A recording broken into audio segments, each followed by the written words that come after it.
We are live. Welcome to another live chat for Wednesday, September 13th, 2023. Well, we've had a busy couple of days around here. We had multiple cold fronts moving through, showers, thunderstorms, hail, flash flooding. We've been watching Hurricane Lee become a Category 5 hurricane to now starting the weekend, Category 2. And we have a lot of stuff going on. And plus, we have our first snow growth. We have a lot of stuff going on. Of course, now we are live on YouTube and X. And of course, on the live chat as well. Looks like we have sound and vision, no echoes, which is always good. It's a nice thing. So, let's dive into some of the data and we'll break this down. So, my friend, the water vapor satellite picture. We have been using this quite a bit because it does such an amazing job of detailing exactly what is going on in the atmosphere. And first of all, let's talk about the forecast for Lee. We knew a while ago that the pattern that was evolving most likely would keep Lee away from the northern mid-Atlantic. There was some question about maybe the Canadian Maritimes, but that's pretty much about it. And that's essentially what is panning out here with the storm lifting northward, having some impacts on the Gulf of Maine, but for the most part staying to the east of us, aside from a few showers possibly dropping in around Long Island and Connecticut on Saturday.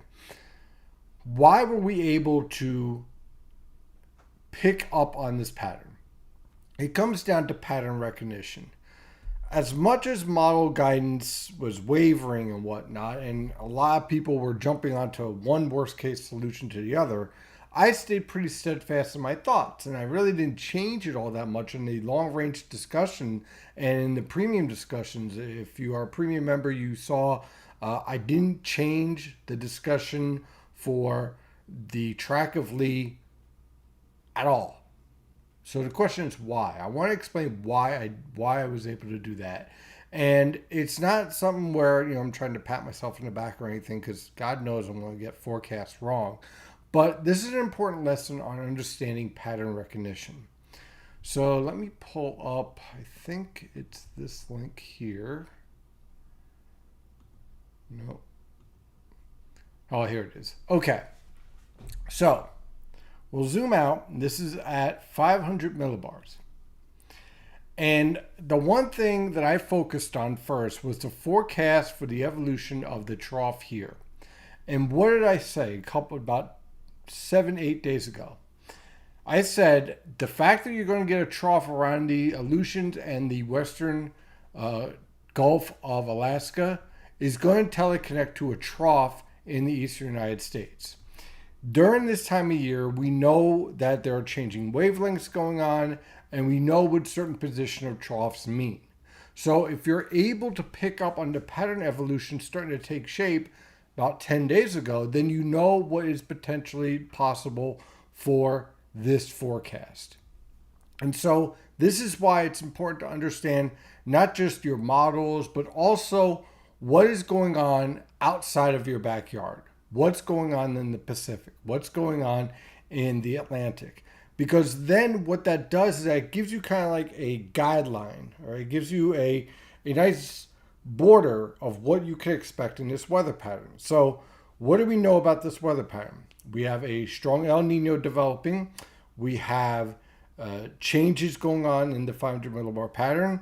And we know we have a trough that's becoming established around the Aleutians and the western Gulf of Alaska. So that gives us certain parameters to expect downstream when you're making your forecast 7 to 10 days later. There are certain aspects that can develop and that can't develop. So when you rotate back down towards North America, the questions that come down to your forecast come to this. With an active subtropical jet stream, and with the polar jet stream supporting a trough, what are the factors that would support a storm track closer to the mid-Atlantic coast?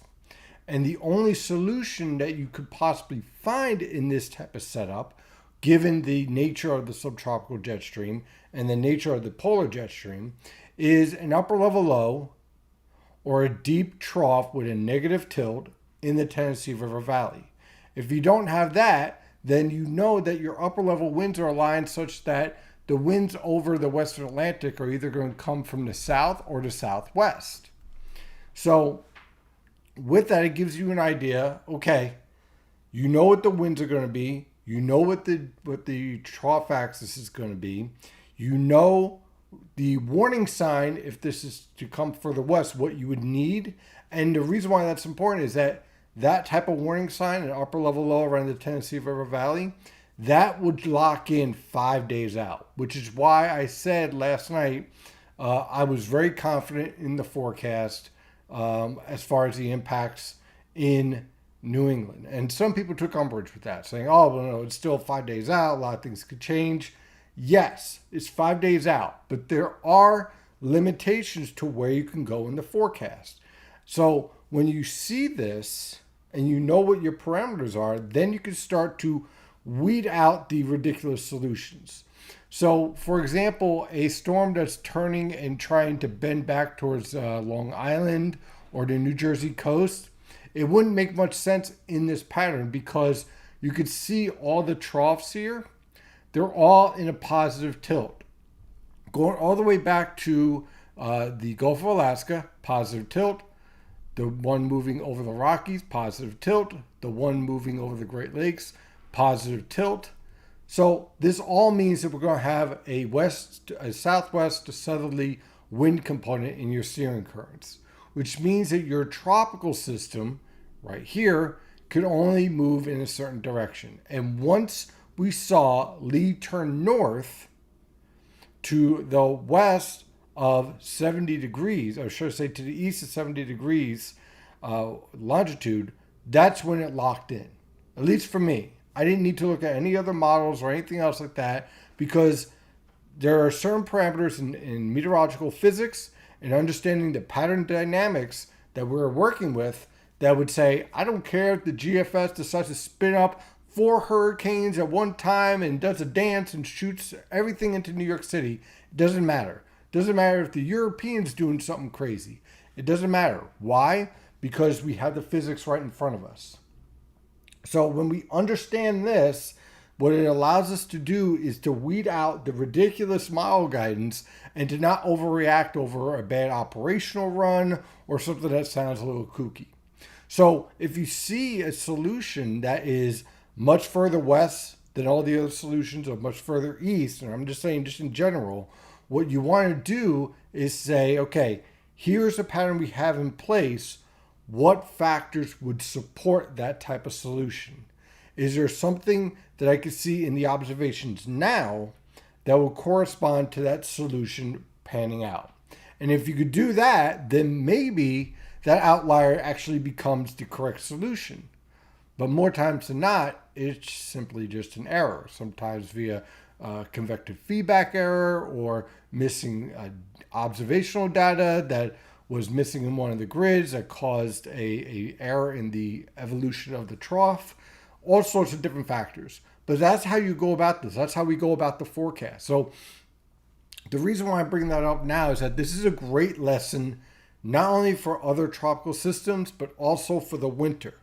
Because in the winter, trust me, when we have a active pattern, I'm not guaranteeing a lot of snow, not yet, but definitely an active pattern where you have a robust subtropical jet stream and a robust polar jet stream, and they're interacting and clashing. And if you buy some of the seasonal guidance, doing so quite a bit, then you're going to have a lot of crazy solutions, a lot of crazy model solutions. And what you're going to have to do is step back from the flashy solution with the impressive snow or rain amount or winds or whatever you might be looking at, and ask yourself, does this fit the current pattern?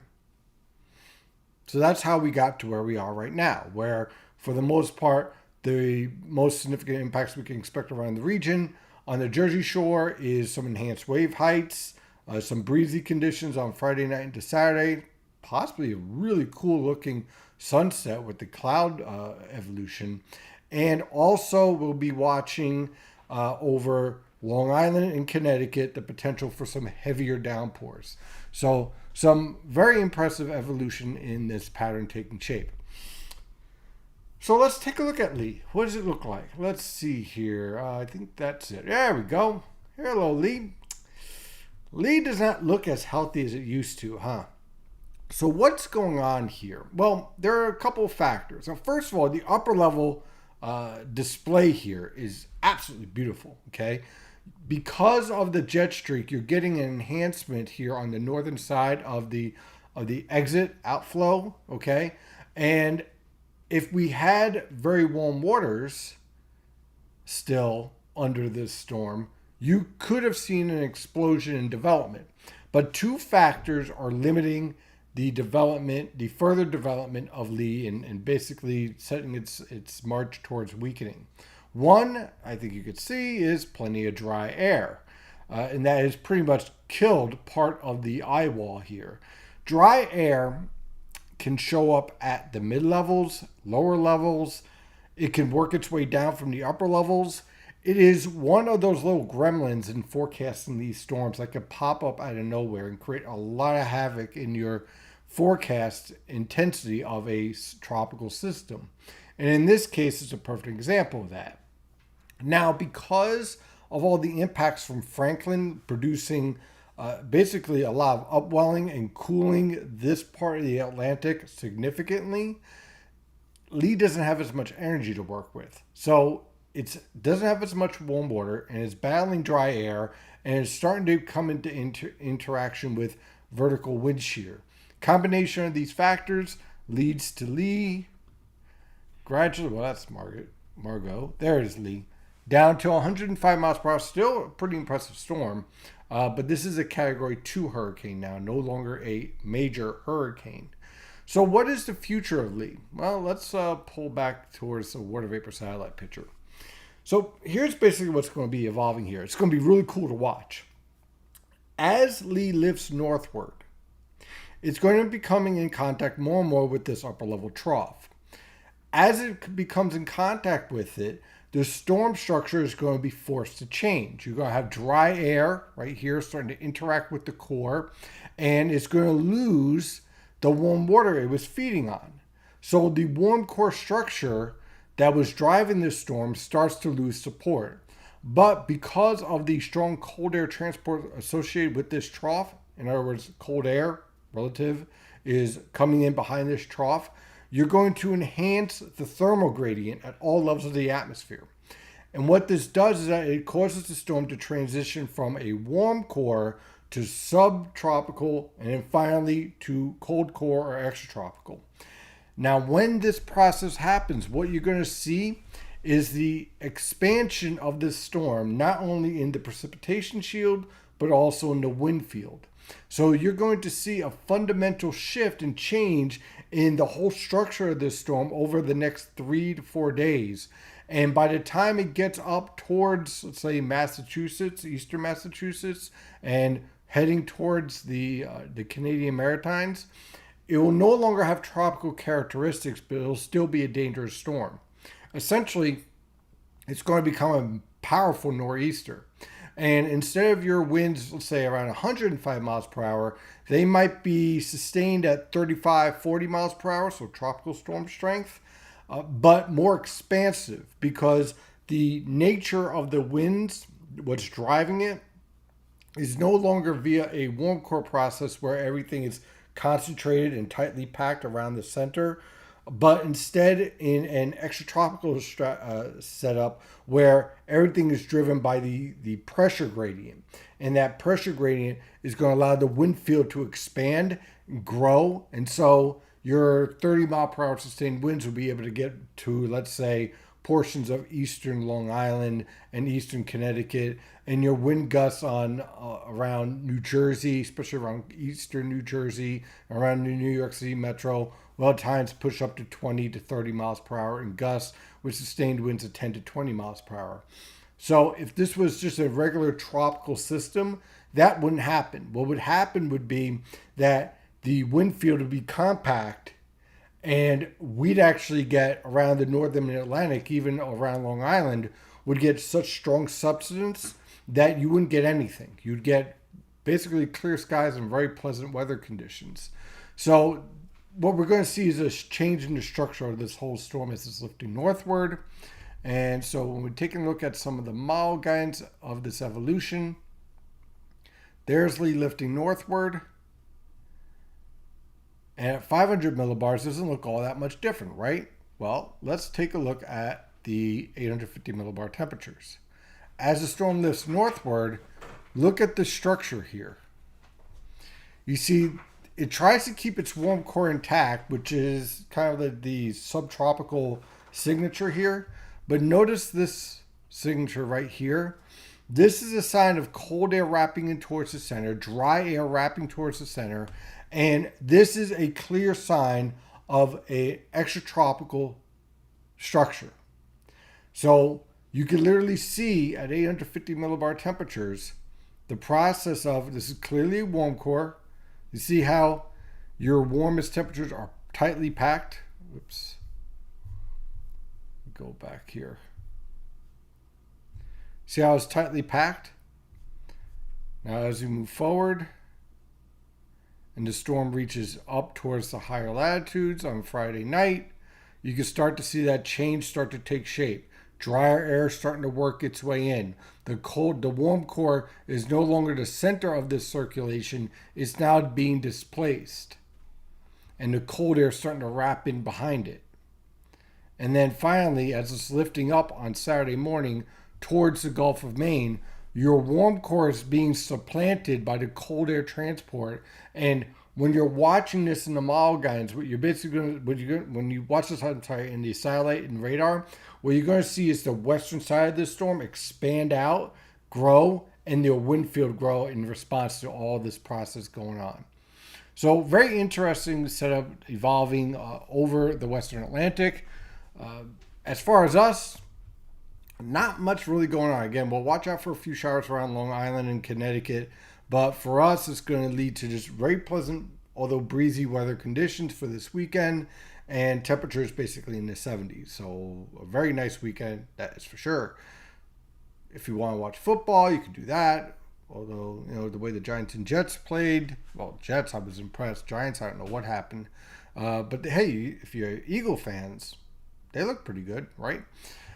So certainly some very interesting weather. Now, while all that is happening, we also are keeping an eye on what's going on with the pattern overall. As far as El Nino is going, the SOI, again, for some of you that are new, the SOI is the atmospheric measurement of our El Nino or La Nina pattern. So a lot of people focus on sea surface temperatures, and rightly so, to get an idea whether or not we're dealing with a weak, moderate, or strong El Nino event. Temperature-wise, definitely strong El Nino event. SOI-wise, moderate, but we'll see whether that continues to strengthen as we continue to get locked into a prolonged period of negative daily values. So basically, when you see these negative daily values, it supports more convection or thunderstorms around the date line. And so the way this works out is that if you have a lot of thunderstorms around the date line, it enhances the subtropical and polar jet streams, makes it more likely to have a trough around, let's say, the Aleutians and the western Gulf of Alaska, which teleconnects to a trough over the eastern United States, which increases your potential for storm development. So that's why we keep an eye on this feature. We watch the 30-day, monthly, and seasonal value, 90-day, to get an idea on the strength of influence here. And so we're seeing a gradual shift, but I can't call this strong yet. The last time we had a strong El Nino, these minus values were down to in the 20s and 30s. So I'm waiting to see that starting to take shape, but so far it's not. And the reason why I'm watching that very important factor is because it's going to tell me exactly how the interaction of the polar and subtropical jet streams will play out, and whether or not you can see the development of high latitude blocking. If this becomes too strong in your 20s and 30s, what basically happens is that El Nino's influence is so strong that it displaces any potential for high latitude blocking. You might have heard the negative NAO, stuff like that. So if it becomes too strong, it kind of blows it out of the water and displaces everything. And you end up with a very active, wet, warm weather pattern for the mid-Atlantic. Still cool in the southeast, but you don't have the potential to have more interaction with the polar jet stream because everything's kind of out of sync. So you'll get like a storm that comes through, lifts up through central Pennsylvania, and then you get an Arctic blast. Then you warm up again, next storm comes through, rain, Arctic blast. Whereas if the El Nino isn't too overwhelming and you can get that high latitude blocking, then you get cold air in place, moisture comes in, everyone who removes snow is very happy. I don't know, do they still do snow days these days? I don't know, but I have no idea anymore. that's a good question. I don't know anymore. They might just say, hey, just jump on your computer, which kind of stinks, you know? As far as the upper level dynamics, I've been watching the QBO. This is very important to me because if we get a negative QBO, then we end up with a support for a more high latitude blocking. And what I'm seeing here in the numerical values here is that we have gone into a negative state at 30 millibars. We're going to watch to see if that takes place at 50 millibars. Negative, here's how the QBO works out, just in case you might not know. The QBO is a measure of your stratospheric winds around the equator, okay? When they're positive, that means westerly, you're less likely to get high latitude blocking, but you could also have major stratospheric warming event that could, in theory, support a short period of high latitude blocking. When it's negative, that's an easterly wind. And so what that does is that it goes against the grain, right? So what it does is that it allows for even more stratospheric warming coming in from the troposphere into the stratosphere. And it supports a higher potential for high latitude blocking. It's like your negative Arctic oscillation, negative North Atlantic oscillation. So when you're in a negative state, you're more likely to see this. It's not a slam dunk, as nothing ever is in meteorology, but it certainly is more supportive for high latitude blocking than not. So a lot of interesting factors going all into this. And then finally, where is that last observation? I think I have it somewhere. I've been saving this, so I wanted to make sure to show you guys. Of course, now I can't find it. There's the upper level winds. Oh, here we are. This is one of my favorite ones. Now, this is from Professor Judah Cohen, who talks about snow growth in Siberia and impacts on high latitude blocking. This right here is the start of our snow growth season. I'll be following this for the next 8 weeks as I update for premium members. But this is a big deal because this tells us how the cryosphere is developing. So there's several different factors here. First of all, think of this factor like putting ice in your freezer. If you have no ice in your freezer, right, then it gets cold, but it's not really sustained, right? And when you're putting it in your ice chest, your food gets warmer a little faster because you really don't have any ice in it, right? So with snow, that's our ice, it builds our polar and Arctic air masses. So the more snow that builds up in Siberia and the more that it's above normal, the better, the stronger, the deeper the polar and Arctic air masses will be.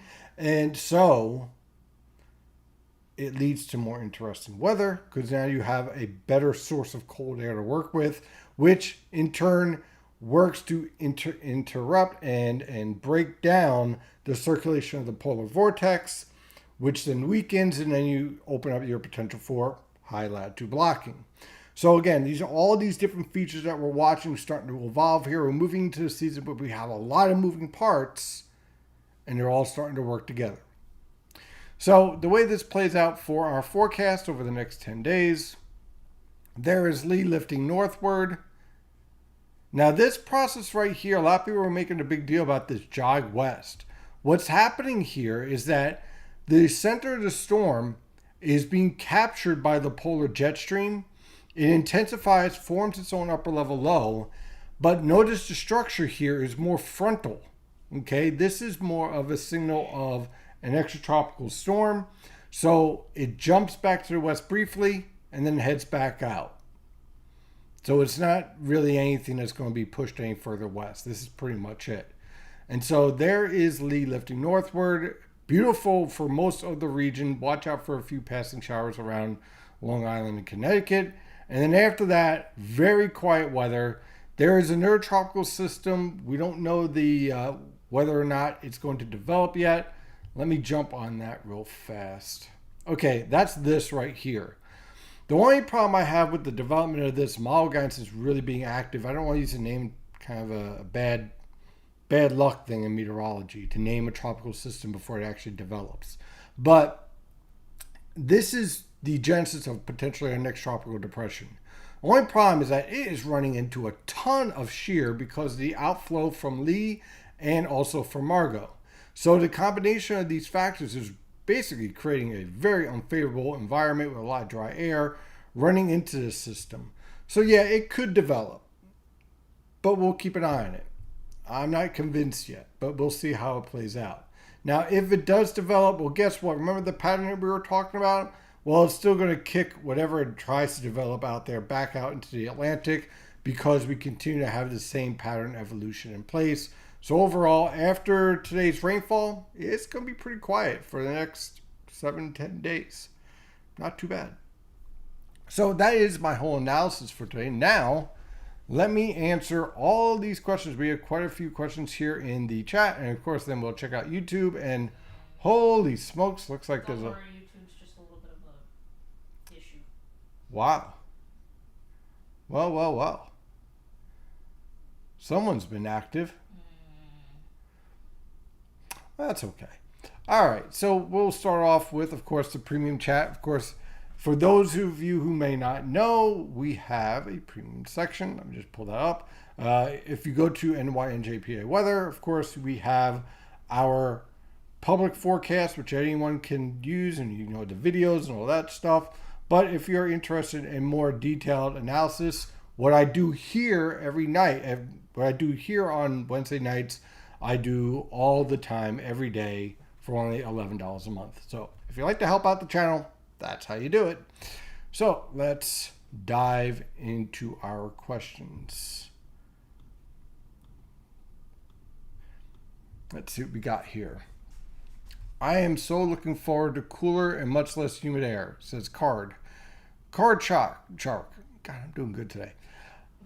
I agree. It's late. It's been a long day. Yeah, it's been a long day. But I'll tell you this. I agree. I am ready for fall. I am ready for fall in a big, big way. Impressive cool pool of air at 850 millibars over Siberia and 700 millibar temperatures are really cooling off. Definitely take notice. 250 millibar jet streak from China to Aleutians, and the 70 millibar jet is basically an echo of 250. Yeah, we're starting to see an evolution in the pattern. What really catches my eye here is the nature of the cold pool that's setting up in Siberia and over the North Pole. Not only the strength, but also the depth of the cold air. That's what really stands out to me. And we'll see how well that plays out as we move forward. We still have a lot to cover here and a lot to watch, but it's certainly something I'm going to be keeping an eye on. Snow Boss wants snow.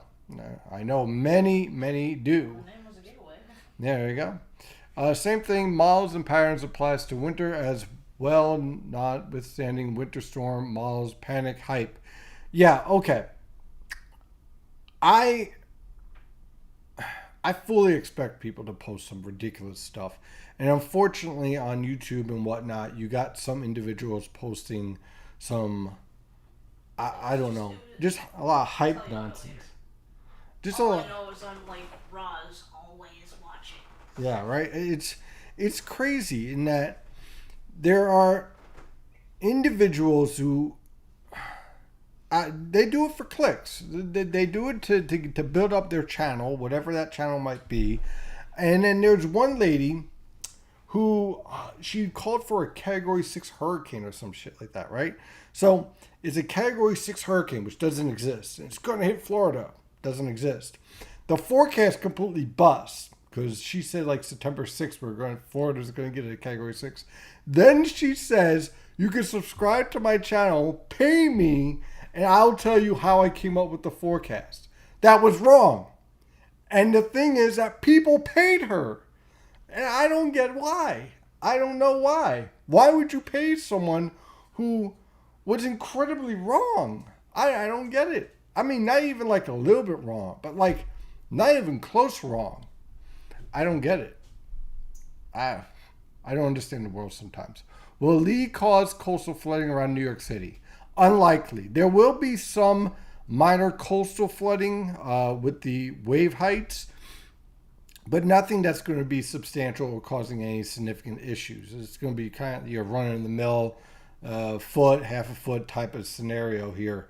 The one thing I'd watch out for is riptides when go in the water, and also I'd keep an eye on in eastern Long Island. If there's going to be anywhere where it's going to be moderate coastal flooding, probably eastern Long Island, I'd keep an eye on. Any tropical activity in Western Pacific, anything that could curve up towards the Bering Sea? Nothing. Nothing right now. Nothing that would be substantial in strength. Like what you need for an impact on the weather pattern is a major typhoon, Category 3 or higher, which is a major hurricane, but nothing like that really stands out. You're not giving me warm, fuzzy feelings about the winter. Oh, boy. All right, so here's the thing with the winter. I fully expect it to be more active. Certainly more snowfall. Can't get much less snowfall. Many locations had zero, so that's pretty much a given.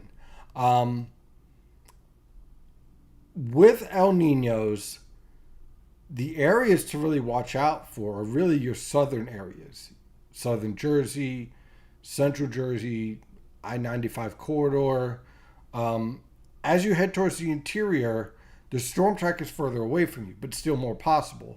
New England usually misses out quite a bit during El Nino winters because the storm track is focused towards the Tennessee River Valley to the mid-Atlantic and then out to sea. So it'll be interesting to see how that plays out. We don't know what about the high latitude blocking yet.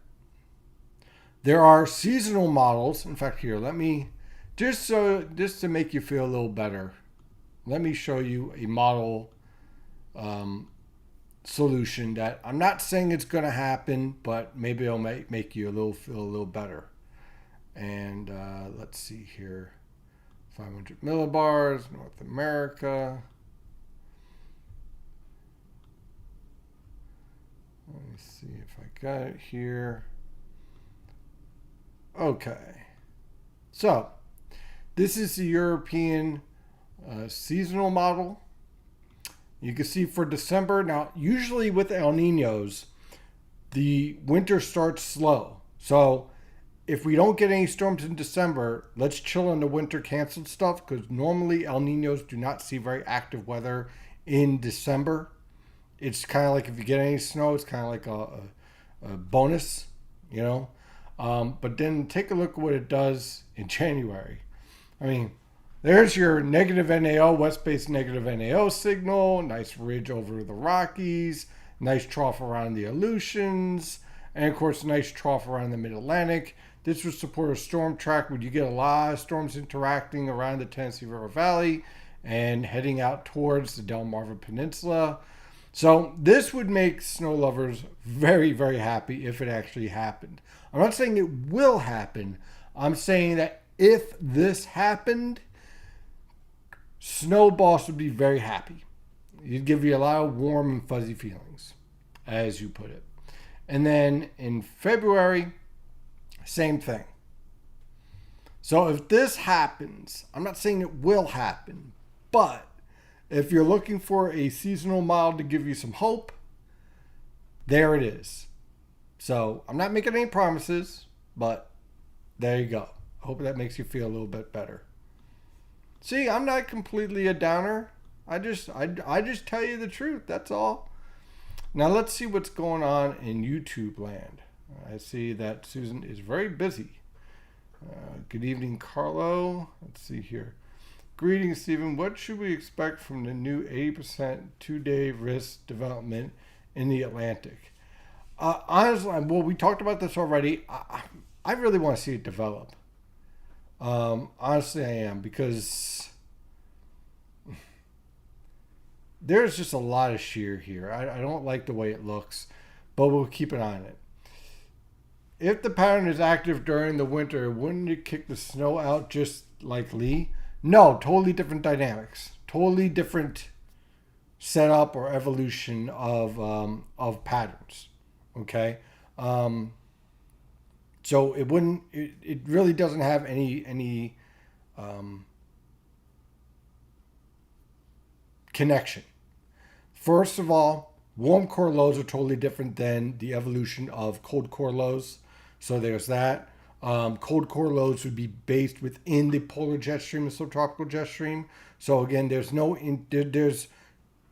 comparison. That's the word I want to use. There's no comparison between a pattern dealing with tropical low pressure systems and a winter weather pattern. Oh yeah, and I do apologize. I do tend to sometimes go on a rant. Jim Boy is really. Jimbo and Jason B. Hmm. There's two. Well, there you go. Are we going to be as lucky for the rest of the season for hurricanes to remain offshore as Lee? That's a great question, Carlo. I always say be prepared, but I also say that this weather pattern, the only time I'm going to be concerned about a direct impact on the northern mid-Atlantic is going to be if a hurricane comes up the central Gulf Coast or the eastern Gulf Coast and lifts up over the eastern United States, or if you get an upper level low locked in around the Tennessee River Valley. That's pretty much it. So if either one of those factors don't set up, I'm not really that concerned. Late, I'm sorry if I asked, how about Lee's Winfield? Won't be an impact, Kristen. Won't be an impact around us. You get a little. It'll be a little gusty on Saturday, but nothing destructive. So I wouldn't really worry about it too much. Let's see here. What do you think of the state of the PDO will be for the upcoming winter? Most likely positive. Some warmer SCCs are present northwest. Yeah. So I definitely expect the PDO to be positive as we head to the winter, which usually matches up pretty nicely with a strong El Nino event. The IOD, which is in the Indian Ocean, also I expect that to be positive too, making for some interesting couplets in the way that the whole pattern is going to evolve. We'll see how that influences the tropical forcing. But again, that could explain why the European seasonal model is producing the solutions that it is producing. Smoke from, I think they actually got those forest fires under control. I haven't heard too much. Our air quality has been pretty good, so I haven't seen too much of an impact.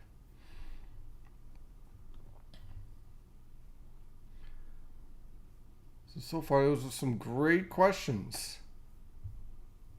Let me go back and talk about this tropical wave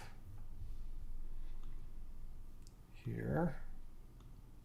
Okay, because people are worried about tropical wave, let's talk about it. And what we're going to do, we're going to change this satellite picture from long wave to water vapor. And let that load. Okay, so here's our tropical wave. Here is a lot of shear, and there's dry air. This is a very unfavorable environment for development. Now, can this develop? Absolutely. But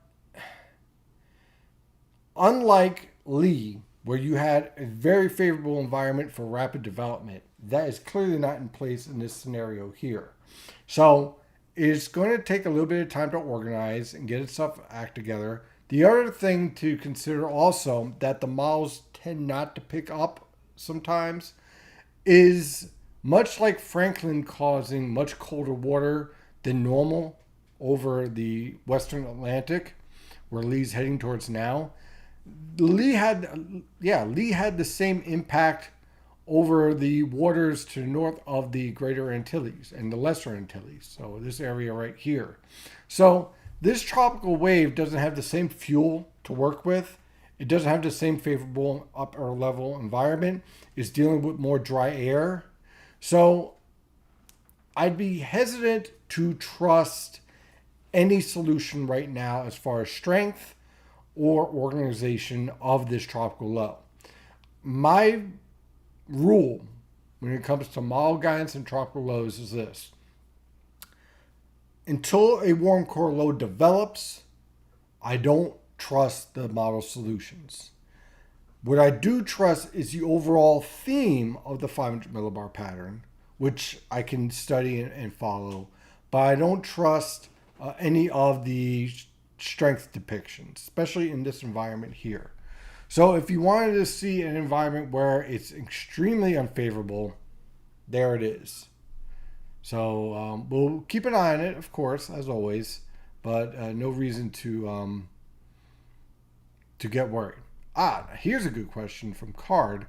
How is the orientation of El Nino developing? We talked about this in, what was it? Actually, yesterday. I don't know what day it is anymore. Yesterday, we talked about this in the premium discussion on El Nino. And my thoughts a couple of weeks ago was that El Nino will shift gradually from an east base to a basin-wide event. And that is starting to happen. So definitely check out the premium discussion on the analysis on the subsurface and why I think that is the case. But I can tell you right now, the shift is starting to happen. We are seeing a leveling off in Nino 1+2, which is your far eastern zone, and more warming taking place in Nino 3 and 3.4. So a central base El Nino typically sees its warmest waters start to take shape in 3 and 3.4, which is basically, let's say, to the south of Hawaii. And when you have that set up, it matches up nicely to the way in which the convection is developing around the date line, because you have that nice thermal gradient setting up. So it all kind of matches up physically to what we're seeing in the whole Pacific and also the Indian Ocean and how the convection is developing. So that's where we are right now. I am gaining more and more confident that we're dealing with a basin-wide El Nino event rather than just an east base. So that's important in terms of understanding forcing parameters and expectations of the upcoming winter. It also explains why the European seasonal guidance did what it did. So it looks like, let's see here. Well, it looks like YouTube's calmed down a little bit. That's good. Just wait for when we actually have a winter storm. Oh boy. Yeah, I know. But overall, I think that the pattern overall is setting up to be very interesting. Now, when I say interesting, I mean, let me clarify, because I don't want to have people go off saying Steven's expecting major snow this winter. Okay. This pattern is going to be challenging, but I'm seeing a lot more support for above normal heights around Greenland and more interaction, more phasing between the polar and subtropical jet streams. And if I continue to see that, what I like to see is a mixture in our weather pattern where we're going to see some storm tracks where they shift to the west of us and we get our wet weather pattern and whatnot. But I definitely can see us pulling out 1 to 3 major winter storms this winter. I don't want to go beyond that. I don't want to create any false hope. But at least one major blockbuster winter storm, I can see that in this pattern. And El Nino patterns, El Nino years usually support more major nor'easters. So there's that factor as well. So definitely I could see more support for it. But I make no guarantees. nor should anyone. I've seen some interesting maps out there. Well, anything for a click, I guess. No winter storms. Some people really, really want winter storms, and other people just don't want anything to do with them. I love my winter storms personally. I don't want them. You want them, I don't want them. Well, I love forecasting for them. As I long, know. it's challenging. It's fun. It was more fun when I didn't have to shovel the snow. I'll tell you that much. Let's be honest. But still, they're fun. Let's see here. Oh, as far as the NFL situation with the turf, it doesn't surprise me. You have heavy rainfall on top of that type of environment that you're going to end up with leg injuries and all sorts of issues with your knees. I'm not surprised. So I get why people on the coast don't want them flooding and whatnot. Yeah, that's one thing I'm going to tell you guys right now. If you're on the coast, prepare now for nor'easter season. Get your batteries, get your non-perishable canned food, get your flashlights, and get yourself a route if you need to evacuate because of coastal flooding. I'm not saying this to scare you, but with El Nino's supporting more nor'easter type supportive patterns, that doesn't necessarily mean every one of them has to be a winter storm to be destructive. And I'm concerned because we really haven't had that type of pattern for about 3 years. So people might not be as prepared. When you get these type of nor'easters setting up, they can create some really significant problems with coastal flooding and a lot of beach erosion. And if you're on the coast and you're not prepared for it, it can lead to a lot of problems for you. So definitely be prepared, have your supplies, and have a plan if you need to evacuate further inland. And further inland, that doesn't mean you have to go off to the Poconos. That could simply mean going a town over a little bit further inland. So if you're at Belmar, maybe head towards Freehold, stuff like that. So just be prepared. That'd be my best suggestion for you.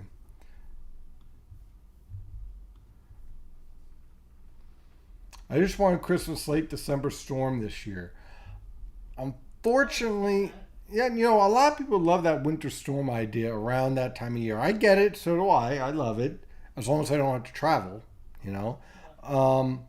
But my one warning is that and let me be very clear about it, we'll probably talk about this again. White Christmases around here is less than 10%. So,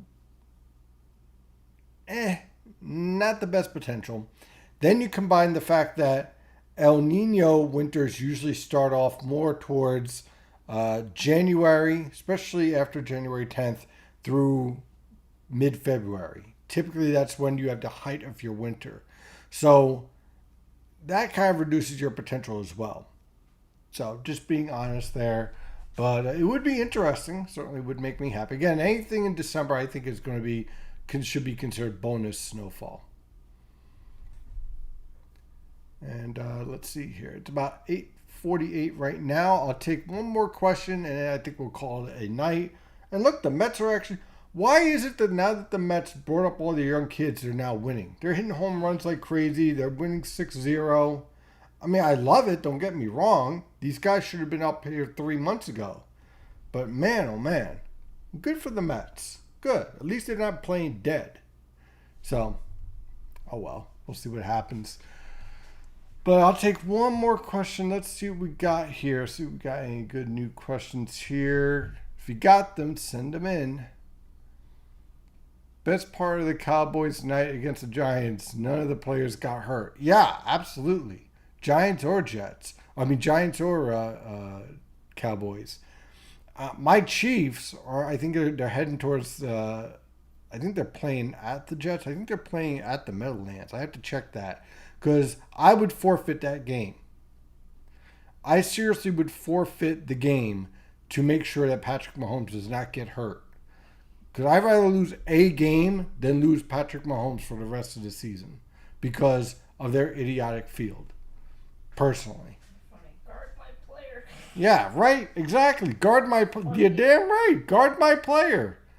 Look what happened to the Jets. I feel sorry for the Jets. Yeah, well. I mean, God, that fan base has suffered enough. It's like as if someone put a curse on that team. Jeez. And as a Mets fan, I feel for them, you know? But my God. I mean, I'm not like a huge Jet fan, blah, blah, blah. But my God, man. Can they suffer any more? Just, wow. I don't know. I wouldn't wish that on my worst enemy or on the Raiders. So there you go. All right. So I think we'll call it a night. Once again, an outstanding chat. Good practice. We're going to get ready for the winter, right, guys? And we're going to do that by how? Subscribing to NYNJPA Weather for $11 a month. Want to do that before November 1st, by the way, because prices are going up to about $15 a month, monthly. So definitely, if you want to lock into the price that's in place right now, definitely do so. It's a good idea, great value, and also you get this every day. So, as opposed to just once a week. So definitely check that out. And as always, stay safe out there.